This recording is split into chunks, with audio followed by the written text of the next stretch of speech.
decade draws to a close, we at GamesRadar have been reflecting on the games that made the past 10 years so memorable. But the votes are in, the office arguments have been had, and here are our top 10 games of the past decade.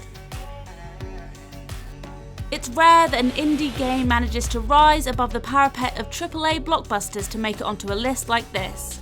But that just goes to show how iconic Journey has become. At its most basic, it's a game about a cloaked being trying to get to the top of a mountain. But Journey is so much more than that. It's a game that understands human emotion on such a basic, fundamental level that it knows how players will react to any given situation and respond accordingly. Movement combines with the quality of the aesthetics, graphics and textures, and the flowing score to achieve near ethereal levels of joy as you move through the game. Journey was such a memorable experience that it has proudly taken our number 10 spot.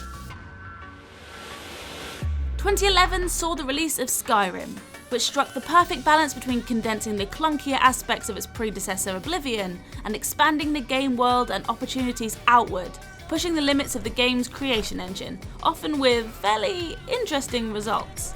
Aside from the main storyline, where you try and save the world from being eaten by a dragon aptly called Alduin the World Eater, you can dedicate hours to the minutiae of organising the shelves of your newly purchased home in Windhelm, trying to figure out what you did the night before during a side quest that's basically the Hangover Skyrim edition, or just simply walking everywhere.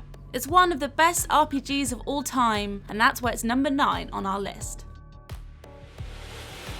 God of War's redemptive tale of fatherhood is as much about the game's past as it is Kratos' future. The original PS2 games are hard to watch now, full of casual cruelty, remorseless sexism, and starring a character that seemed so cool at the time, but increasingly was actually just kind of a dick. While the relationship with his son Atreus formed the focal point for its incredible world of combat, monsters, and godly infighting families, it's the emotional resonance that glues it together that gives it all such meaning.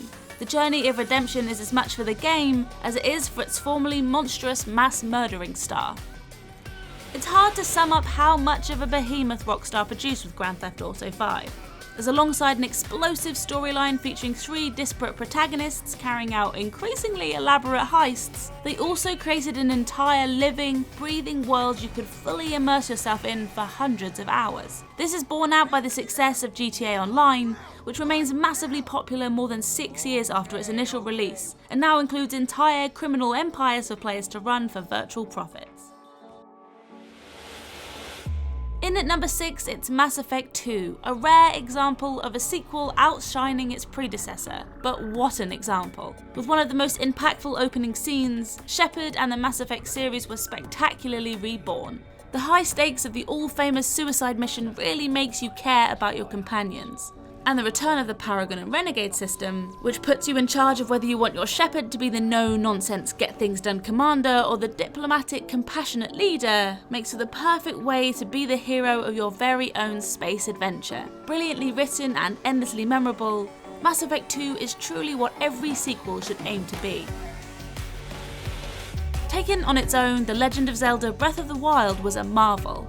Taken in the context of the rest of the Zelda series and the trajectory of AAA games as a whole, it was a miracle.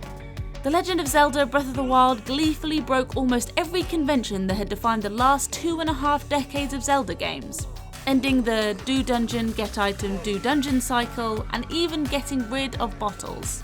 It trusted players to be curious about the world around them, seeking high ground to scout out their surroundings and mark interesting areas for later, rather than loading up their maps and endless to-do list icons. Breath of the Wild truly pushed the medium of open world games.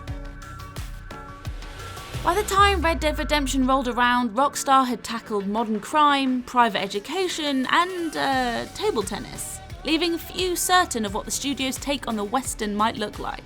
The result was one of its most personal works yet, one which offered poignant ruminations on regret and retribution, while again raising the high bars we've come to expect from its open world power fantasies. Although I'm personally hurt that its successor Red Dead Redemption 2 didn't make the list, there's no denying the mastery of the original. John Marston may be dead, but his legacy will last well into the next decade and beyond. Our next entry sent us back to Aperture Science, and we were glad to be back. It's hard to state just how good the writing in Portal 2 is. Wonderfully inventive puzzles aside, it's essentially a game about listening to speakers. Whether that's the joyfully murderous GLaDOS, your floating Alexa, Wheatley, voiced by the Welcome Edition Stephen Merchant, or the recorded conversations of long-dead Aperture founder Cave Johnson. The words sing with humour and life in a game made of sterile, empty corridors devoid of human contact. A feat some games fail to match with hours of mocap, crowds of A-list talent, and miles of environmental storytelling. Plus, the sequel added co-op play into the mix, which meant that hours upon hours of our life were sucked into a portal, never to return out the other end. The Witcher 3 Wild Hunt did for fantasy gaming what Game of Thrones did for fantasy TV. Yes, other big magical RPGs had come before, but none of them had bewitched the world in quite the same way as the story of Geralt of Rivia. It's the perfect mix of a story masterfully told, combat that weaves together the best of magic and hitting big things with sharp swords, and just enough consequence to make the world it inhabits a place you can change for the better. Part of the success is down to Geralt, a lead character that seemed to break all the rules. He was rough around the edges with none of the smarm that afflicts so many heroes, just a weary sense of duty and disdain for idiots. So many missions in the game, and there are a lot of them, started as simple bounties but became something special as it was revealed that the monsters were more persecuted than powerful. Layered over these smaller stories was a narrative that tackled family dynamics, romance, and the nature of good and evil. Sex on a unicorn, anyone? Arriving as the PS3's swan song at the end of the generation, The Last of Us felt like the culmination of all the best mechanics, graphics, and gameplay finesse that the PS3 had to offer. It strode onto the scene as something different, doing AAA with grit and cruelty, and dark, claustrophobic visuals that set it apart from the crowd. Its take on post-apocalyptic life narrowed its view to two people, brought together through circumstance rather than choice, learning how to bond in a way that very few video games tend to tackle. These are characters that have been through hell and emerged alive, if not quite triumphant, and it shows. The Last of Us is one of the greatest pieces of storytelling we've had to date. Naturally, it takes our #1 top spot on best games of the last decade. So those are our top 10 games of the decade. No doubt you're watching this and thinking we got something wrong, so let us know your top 10 in the comments below. For the full list, check out GamesRadar.com and make sure to subscribe for more videos. Thanks for watching.